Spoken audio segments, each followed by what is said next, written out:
Thursday, May the 12th, everyone. Welcome to running day. Not a lot to say today because it's pretty simplistic in nature. You look at it on the board and it says you're gonna run 800 meters and you're gonna do that 5 different times. And all we're really looking for today is some semblance of consistency, right? Like within 10 seconds, give or take, of your first freshest 800. But more to the point, when we talk about pacing, we're usually going to relate it to whatever our 1 mile pace is. So even if you don't have a pacing chart, you know what your normal 800 pace is because you just take your mile and you cut that in half. But if you haven't run a mile in a while, we also tested our 800 meter last week. So you want to be somewhat on par with that.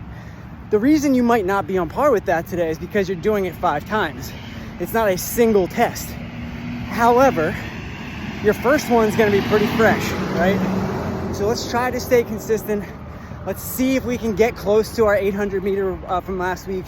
If you didn't do that, then we're just trying to be within our mile pace or better. I say or better because no matter what you ran as an 800 meter last week, I'm betting that it was quicker than your mile. Because it's not a mile, right? It's less distance than that, and you know that you have rest. So there's none of that drop off thinking, well, I got to keep going past this 800 into the mile or 2 miles. So all we're looking for today is some sort of consistency. Use your stopwatch if you want. A million ways to do the 800 meters. Do whichever is safest for you at the time that you do it. For me, I ran out 800 meters onto Township, which is where I'm at right now. And I just sat there for 3 minutes and then ran back. I did that 5 times.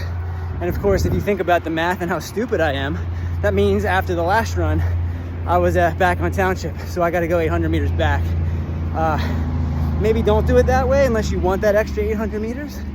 But in any case, let's see what you guys got. Hopefully we can get a few of you out here because in a couple of weeks, we got to do the whole 5K later.